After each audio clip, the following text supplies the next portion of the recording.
할렐루야.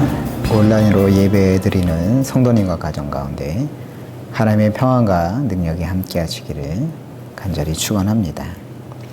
지난주 아버지와 형을 속인 야곱에 대한 이야기를 했습니다. 야곱을 편애한 어머니 리브가는 형 대신 동생 야곱이 아버지의 축복을 받도록 도왔고, 눈이 침침했던 이삭은 야곱에게 장자의 축복을 기원하게 됩니다. 아버지의 축복이 끝났을 때였습니다. 창세기 27장 30절에 이런 구절이 있습니다. 이삭이 야곱에게 축복하기를 마침에 야곱이 그의 아버지 이삭 앞에서 나가자 곧 그의 형 에서가 사냥하여 돌아온지라. 야곱에 대한 축복 기도가 끝나자 바로 누가 돌아왔다고요? 형 에서가 돌아왔습니다. 에서는 아버지에게 자신을 축복해 달라고 했지만 아버지 이삭은 아우 야곱이 형의 복을 이미 속여 다 빼앗아 버렸다고. 그래서 더 이상 에서 너에게 해줄 특별한 복이 남아있지 않다고 말합니다. 아버지는 에서에게 겨우 40절과 같은 말만 해줄 수 있을 뿐이었습니다. 너는 칼을 믿고 생활하겠고 내 아우를 섬길 것이며 내가 매임을 벗을 때에는 그 멍에를 내 목에서 떨쳐 버리리라 하였더라. 누구를 섬긴다고요? 네 아우를 섬긴다는 겁니다. 장자의 축복을 빼앗긴 것만으로도 모자라 아버지로부터 네 아우를 섬길 것이라는 이야기를 듣는데 가만히 있을 사람이 어디 있겠습니까? 그런 아버지의 이야기를 듣고 에서는 41절과 같이 다짐합니다. 그의 아버지가 야곱에게 축복한 그 축복으로 말미암아 에서가 야곱을 미워하여 심중에 이르기를 아버지를 곡할 때가 가까웠은즉 내가 내 아우 야곱을 죽이리라 하였더니, 야곱을 미워하게 된 에서는 내가 내 아우 야곱을 어떻게 하리라? 죽이리라 말합니다. 자신의 손으로 동생을 죽여버리겠다고 한 겁니다. 비록 아버지가 세상 떠날 날이 얼마 남지 않아 그 동안만큼은 살려두겠지만 돌아가시면 지체 없이 바로 없애버리겠다라는 것이죠. 더 이상 건널 수 없는 불행의 역사가 시작된 겁니다. 자신을 죽이겠다고 호언다짐하는 형과 야곱은 더 이상 함께 살 수는 없었습니다. 사실 야곱도 자신이 얼마나 큰 잘못을 저질렀는지 너무나 잘 알고 있었습니다. 입이 10개여도 할 말이 없는 상황이었죠. 형을 속이고 아버지까지 속여 형에게 돌아가야 할 축복을 모두 다 가로챘으니 무슨 할 말이 있겠습니까? 그만큼 더 두려웠던 겁니다.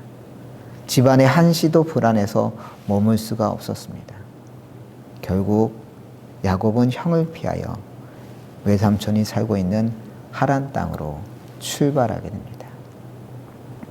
그러면서 오늘 본문 창세기 28장의 이야기가 시작되는데, 야곱은 외삼촌이 살고 있는 하란으로 가는 도중 잠시 루스라고 하는 곳에 이르게 됩니다. 그곳에서 야곱은 꿈을 꾸게 되는데 8장 12절 말씀입니다. 꿈에 본즉 사닥다리가 땅 위에 서 있는데 그 꼭대기가 하늘에 닿았고 또 본즉 하나님의 사자들이 그 위에 오르락 내리락 하고, 야곱의 꿈에 사다리가 나타난 겁니다.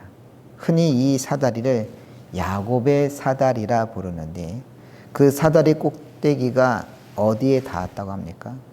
하늘에 닿았다고 했습니다. 그 사다리 끝에 여호와 하나님이 계셨고, 그래서 13절과 같이 말씀하셨습니다. 또 본즉 여호와께서 그 위에 서서 이르시되 나는 여호와니 너의 조부 아브라함의 하나님이요 이삭의 하나님이라. 내가 누워 있는 땅을 내가 너와 내 자손에게 주리니. 하나님께서 자신을 어떻게 소개하고 계십니까?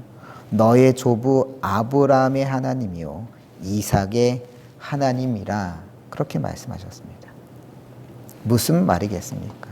내 할아버지 아브람과 동행한 하나님, 내 아버지 이삭과 함께 하신 하나님께서 오늘 너와 함께 하시겠다라고 말씀하시는 겁니다. 그러면서 15절과 같이 축복하십니다. 내가 너와 함께 있어 내가 어디로 가든지 너를 지키며 너를 이끌어 이 땅으로 돌아오게 할지라. 내가 내게 허락한 것을 다 이루기까지 너를 떠나지 아니하리라 하신지라. 야곱이 어디로 가든지 너를 지킬 뿐만 아니라 너를 이끌어 이 땅으로 돌아오게 할 것이라고 선언하고 계십니다. 무슨 말이겠습니까? 지금 여호와 하나님께서는 야곱이 왜 자신의 고향을 버리고 이곳에 혼자 누워 있는 것인지 다 알고 계신다는 겁니다. 다 알고 계실 뿐만 아니라 내가 너를 떠나지 않을 거라고, 너와 함께 하실 거라고, 그렇게 주님이 야곱에게 말씀하고 계십니다. 하나님은 왜 이 순간 야곱을 찾아와서 이렇게 함께 할 거라고 하는 축복의 이야기를 하신 걸까요? 왜 아버지 이삭과 함께 있을 때 찾아오시지 않고 자신을 죽이려는 형을 피해 달아나 홀로 있을 때 주님은 찾아오신 걸까요? 1960년대 감수성의 혁명이라는 평가를 들으며 서울대 불문과 2학년 재학 중에 한국일보 신춘문예에 당선되어 화려하게 등장했던 김승옥이라고 하는 소설가가 있습니다. 이후 대학교 졸업반 시절에는 당대 최고의 문학상인 동인 문학상을 수상하며 60년대를 대표하는 작가로 유명세를 타기 시작했습니다. 개인적으로 저도 20대 때 소설을 한창 많이 읽었었는데 그때 김승옥의 소설들을 찾아보면서 여러 소설들을 읽을 정도로 그의 소설들은 매력적이었습니다. 그런 김승옥이 1980년 절필 곧 더 이상 글쓰기를 중단하는 사건이 있었습니다.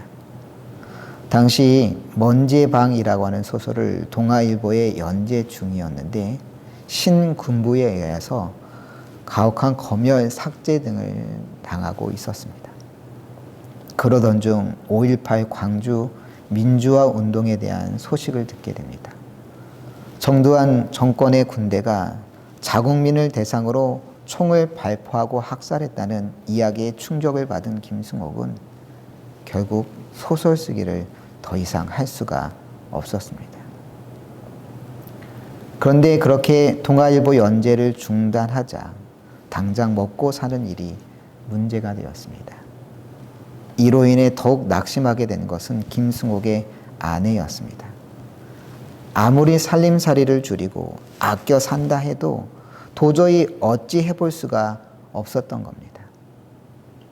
그렇게 힘든 날이 계속되자 김승옥의 아내는 교회를 나가기 시작했다고 합니다. 그간 한결같이 믿었던 남편을 더 이상 믿을 수가 없게 되니 이제는 하나님을 믿어야겠다 생각이 들었던 겁니다. 아내가 그렇게 교회를 다니는 것에 대해서 말리지는 않았지만 김승옥 본인은 시간 낭비일 뿐이라 생각했습니다. 그러다 아는 부부가 미국에서 왔는데 교회에 함께 가면 예배 끝난 다음에 술 사준다는 꼬임에 넘어가 김승옥 씨가 순복음교회를 다니기 시작하게 됩니다. 그렇게 다니던 어느 날 예배를 인도하던 목사님은 지금 예수님을 구주로 영접해야 할 사람이 이 자리에 두 사람 있는데 영접하지 않고 있습니다 라고 말씀하시자 김승옥은 그게 자꾸 자신을 향한 이야기로 느껴졌다고 합니다. 하지만 자신만의 착각일 뿐이라 여기고 예수님을 영접하기를 완강히 거부했습니다. 그런데 그 다음날 새벽 김승옥은 놀라운 경험을 하게 됩니다. 하나님의 손이 자신의 몸을 어루만지는 환상을 보게 된 겁니다. 처음에 김승옥은 도둑이 들어와 자신을 만지는 게 아닐까라고 생각했는데 아니었습니다. 할머니가 손주 배를 쓸어주듯 그 손길은 자신을 사랑으로 어루만지고 있었습니다. 그리고 김승욱에게 나지막한 음성이 들려왔습니다. 하나님이다. 그 순간 깨달았습니다. 자신을 만지는 하나님의 손길이었다는 것을. 결국 그 새벽 김승욱은 눈물을 펑펑 쏟았다고 합니다. 이때의 경험을 수필 형식으로 쓴 내가 만난 하나님이라는 책에서 김승욱은 다음과 같이 적었습니다. 살 희망을 잃어버리고 가정 문제, 직업 문제, 국가 문제 등에 대한 염려와 근심으로 어찌할 바를 모르는 나에게 살아갈 용기를 주시기 위하여 당신의 모습을 보여주셨구나. 이후 김승욱은 이전에는 상상할 수도 없던 삶을 살게 됩니다. 매일 코가 삐뚤어지게 마셔 알코올 중독 수준이었던 술을 끊게 되었고 하루에 2-3갑씩 피던 담배조차 끊게 됩니다. 그리고 주변 사람들에게 자신이 만난 하나님을 전도하기까지 했습니다. 물론 이전에 그의 행실을 알던 지인들은 미친놈, 술 좋아하더니 결국 돌았군 이런 반응을 보였지만 김승욱은 아랑곳하지 않고 자신이 체험한 하나님의 살아계심을 전하는 삶을 살게 됩니다. 우리나라를 대표하는 소설가 김승욱을 하나님께서 언제 만나 주셨습니까? 왜 하나님께서는 세상에서 한창 잘 나갈 때 찾아오시지 않고 그저 가장 힘들어할 때 삶의 모든 희망을 잃어버리고 낙심해 있을 때 찾아오셨던 것일까요? 만약 젊은 시절 김승욱이 소설가로 한창 명성을 날리고 있을 때 하나님이 찾아가셨으면 김승욱은 환상 중에 하나님의 임재를 체험했어도 결코 받아들이지 않았을 겁니다. 하나님이 없어도 살만한데 뭐하러 보이지도 않는 하나님을 의지해 라고 하는 냉소적인 반응을 보였겠죠. 하지만 그가 가장 연약한 순간, 인생이 자신의 뜻대로 되지 않는다는 것을 가장 깊이 깨닫는 순간 주님은 찾아오셨고 그 순간 김승욱은 항복하듯 주님을 영접하게 됩니다. 야곱도 마찬가지였습니다. 하나님께서는 야곱 인생의 시련 가운데 찾아와 주셨습니다. 어떻게든 장자권만 획득하면 축복의 인생을 살 수 있다는 착각 속에 형을 속이고 아버지를 속였지만 그에게 돌아온 것은 도망자의 인생이었습니다. 삼촌 라반의 땅 하란으로 가면서 야곱은 어떤 생각이었겠습니까? 외롭고 처량했겠죠. 도대체 장자권이 뭐라고? 내가 형에게 상처 주고 아버지를 속였던가? 그러면서 자신의 잘못된 인생길에 대해서 후회하고 있었음에 분명합니다. 지금 자신의 손엔 아무것도 남은 게 없다는 빈털터리의 모습을 보며 좌절하고 있을 때 주님께서는 야곱에게 찾아와 주셨습니다. 그렇습니다. 집에서 도망쳐 홀로 있던 야곱을 찾아오신 주님은 오늘 우리에게도 찾아오실 줄 믿습니다. 인생의 길을 헤맬 때 정답인 줄 알고 달려갔지만 아무것도 없다는 걸 뒤늦게 깨달았을 때 그때 주님은 우리에게 찾아오시는 줄로 믿습니다. 지금 인생의 고난 가운데 있으십니까? 감당하기 어려운 시련이 있습니까? 하는 일마다 잘 안 되던가요? 계획했던 것과는 전혀 다른 방향으로 인생이 흘러가고 있습니까? 너무 걱정하지 마십시오. 주님이 여러분과 함께 하실 줄 믿으시길 바랍니다. 원래 인생은 내 뜻대로 되지 않습니다. 하지만 내 뜻대로 되지 않는 인생임을 깨닫고 우리가 주님께 손 내밀 때 분명 주님께서는 우리에게도 찾아오셔서 우리를 만나주시고 내가 너와 함께 할 것이다 약속해 주실 줄로 믿습니다. 그렇게 루스에서 하나님을 만난 야곱은 그곳 이름을 새롭게 짓게 됩니다. 19절 말씀입니다. 그곳 이름을 베델이라 하였더라. 이 성의 옛 이름은 루스더라. 루스라고 하는 그 지역을 새롭게 뭐라 이름 지었다고요? 베델이라고 했답니다. 베델이 무슨 뜻이냐? 집이란 뜻을 갖고 있는 벳이라고 하는 단어와 하나님을 지칭하는 엘이라고 하는 단어가 결합되어 하나님의 집이라는 뜻으로 야곱은 그곳을 베델이라 지었던 겁니다. 그런데 오늘 본문을 계속 살펴보면 이 베델에서 하나님을 만난 야곱이 했었던 두 가지 중요한 일이 기록되어 있습니다. 18절 말씀 함께 읽겠습니다. 야곱이 아침에 일찍이 일어나 베개로 삼았던 돌을 가져다가 기둥으로 세우고 그 위에 기름을 붓고. 야곱은 자신을 찾아온 것을 기념하기 위하여 베개로 삼았던 돌을 가져다가 무엇으로 세웠다고 했습니까? 기둥으로 높이 세웠다는 겁니다. 기둥으로 세웠다는 것이 무슨 의미겠습니까? 기념비를 세웠다는 겁니다.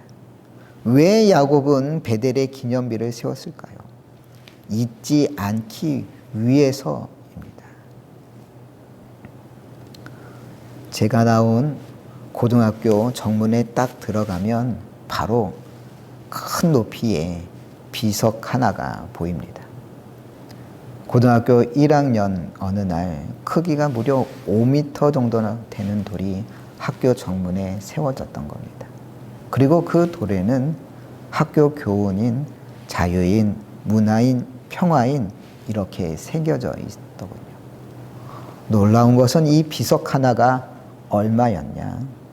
당시 3천만 원 정도 했다고 합니다.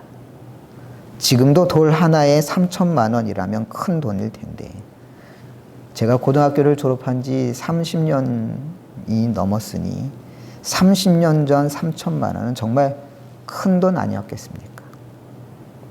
도대체 공립고등학교에 무슨 돈이 있어 3천만 원짜리 비석을 다 세우나 싶었습니다. 여러분, 3천만 원이나 들여서 이 큰 돌을 세운 이유가 무엇이었겠습니까? 잊지 말라는 것이죠. 돌에 새겨 몇십 년, 몇백 년이 지나도 여전히 기억되길 바라는 마음에 이 큰 돌에 교훈을 세웠던 겁니다. 마찬가지입니다. 야곱이 베델에 돌을 세운 이유도 밤중에 자신을 찾아 만나주신 그 하나님의 은혜를 잊지 않기 위하여 혹시라도 나중에 다시 찾으러 왔을 때 헛갈리지 않기 위하여 기둥을 세웠던 겁니다. 그렇습니다. 받은 은혜가 있을 때 해야 할 첫 번째 일은 잊어버리지 않는 겁니다. 잊지 않고 기억할 때 그 은혜를 힘입어 우리는 살아갈 수 있는 줄로 믿습니다. 그래서 우리나라 속담에도 원수는 물에 새기고 은혜는 어디에 새긴다고요? 돌에 새긴다고 하지 않았습니까? 그런데 우리는 흔히 거꾸로 살아가곤 합니다. 원수는 돌에 새겨. 그래서 한 번 어긋난 관계는 평생에 걸쳐 철천지 원수로 지내고 반대로 은혜는 물에 새겨 바로 흘려보내 은혜 받은 적이 없는 사람처럼 살아가고 있는 게 우리의 모습 아닙니까? 그래서 주님께서는 출애굽 이후 이스라엘 백성을 보며 염려하신다고 했습니다. 뭘 염려하신다고 했느냐? 신명기 8장 14절에 내 마음이 교만하여 내 하나님 여호와를 잊어버릴까 염려하노라. 무엇을 염려하신다고요? 네 마음이 교만하여 하나님을 잊어버릴까 봐 염려하신다고 했습니다. 그러면서 18절과 같이 신명기 8장 18절과 같이 당부하셨습니다. 내 하나님 여호와를 기억하라. 그가 내게 재물 얻을 능력을 주셨습니다. 내 하나님 여호와를 기억하라 했습니다. 주님께서 우리에게 재물을 비롯한 여러 가지 것들을 얻을 능력을 주셨음을 잊지 말고 기억하라 말씀하십니다. 여러분은 어떻습니까? 혹시 받은 은혜를 잊고 살아가는 것은 아닙니까? 분명 주님께서 주신 은혜가 있는데 은혜를 받지 않은 사람처럼 살아가고 있지는 않습니까? 야곱은 받은 은혜를 잊지 않기 위하여 기억하기 위하여 기둥을 세웠다고 했습니다.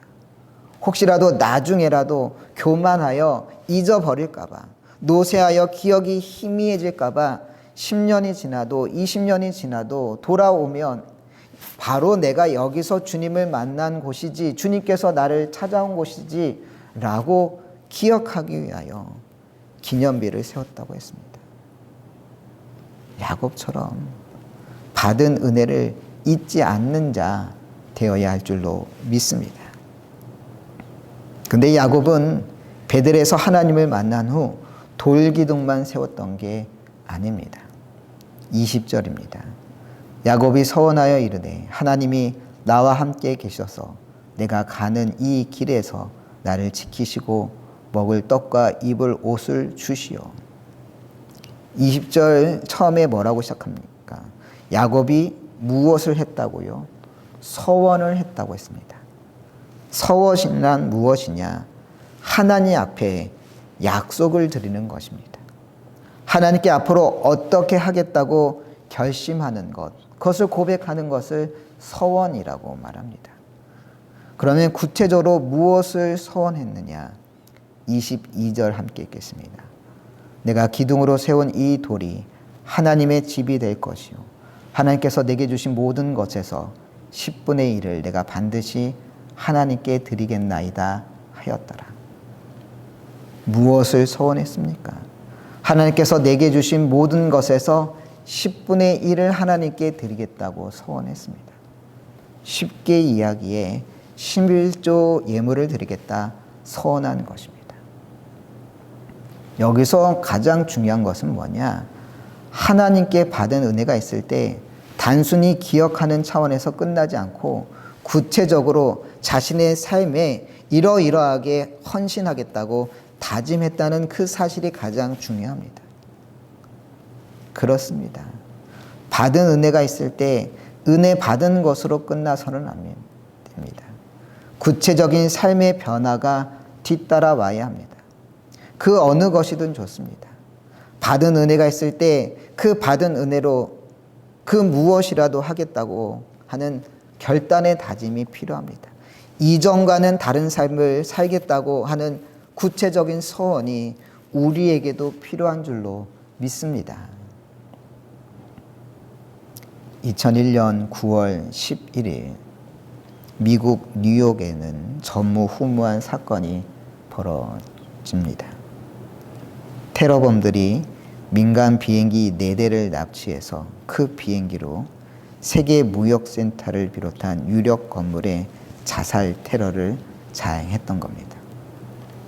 그날 오전 8시 46분경 비행기 한 대가 세계 무역센터 북쪽 타워를 들이받고 9시 3분에는 또 다른 비행기가 남쪽 타워에 충돌했습니다.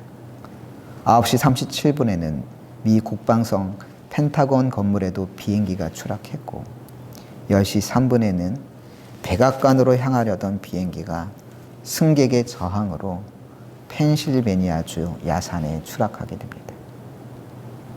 최악의 항공기 자살 테러로 인해 사망자만 2,996명에 달했고 부상자는 2만 5천 명에 이르렀다라고 합니다. 이 테러의 배후에는 이슬람 극단주의 테러 조직 알카에다라고 알려져 있습니다. 이 끔찍한 참사의 현장 그 한가운데 있었던 이 중 수조 존이라고 하는 인물이 있었습니다. 인도 캘커타에 살던 수조 존은 9.11 테러가 일어난 그해 2월에 결혼한 아내와 함께 미국으로 이주했습니다. 그리고 4월 하필 세계무역센터 북쪽타워 81층에 텔레커뮤니케이션 회사에 취직했습니다. 당시 그의 아내도 세계무역센터 남쪽 타워 71층에서 일했습니다. 사건 당일인 9월 11일 수조조는 누구보다 일찍 출근하여 사물을 보고 있던 중 엄청난 굉음을 듣게 됩니다. 그가 근무하던 무역센터 북쪽 타워에 비행기가 와서 충돌을 했던 겁니다. 그 순간 임신 중이었던 아내와 부모의 얼굴이 떠올랐고 다시는 그들을 보지 못할 거라고 하는 불길한 예감이 들었답니다. 공포에 질린 수조조는 하나님이 왜 자신에게 이런 시련을 주시는지 이해할 수가 없었다고 합니다. 그래도 어떻게든 살기 위하여 81층에서부터 1층까지 계단을 이용하여서 뛰어내리기 시작했습니다. 그렇게 50여 분 만에 건물을 탈출할 수 있었고 남쪽 건물에 있었던 아내를 찾아 나서려는 순간 세계무역센터 남쪽 건물마저 무너지기 시작했습니다. 그런데 얼마 후 놀랍게도 그의 아내로부터 아무런 피해를 입지 않았다는 연락을 받게 되었습니다. 알고 보니 그날따라 아내가 탄 기차가 5분 정도 연착되어 건물 앞에 도착할 무렵 비행기 충돌이 있었고 그래서 건물로 들어가지 않고 바로 대피할 수가 있었다는 겁니다. 9.11 그 재난 현장 속에 수많은 사람들이 목숨을 잃는 것을 지켜보며 수조조는 자신이 살아난 것은 무엇인가 하나님의 계획이 있어서 그런 것이라는 확신이 들었습니다. 하나님께서는 자신의 이 경험을 많은 사람들과 나누라고 명령하고 계신다는 생각이 들었습니다. 그날 수조조는 하나님께 다음과 같이 기도했습니다. 하나님, 지금까지 성공, 명예, 재정적인 안정을 쫓았지만 이제 더 이상 그런 것들을 쫓지 않겠습니다. 이제부터 주님의 마음을 따르기로 작정합니다. 주님을 모르는 사람들을 향한 하나님의 마음을 따르며 살겠습니다. 그렇게 서원한 수조조는 복음 전도자의 삶을 살기로 결단하였고 자신의 고향인 인도로 나가 인도인에게 복음을 전하기 시작했고 그 이후 세계 곳곳에서 자신을 살리신 하나님의 은혜와 사명에 대해서 간증하는 사역을 시작했습니다. 한 인터뷰에서 수조조는 다음과 같이 고백했습니다. 하나님께서 제 삶의 이야기를 다시 쓰도록 도와주셨다고 생각합니다.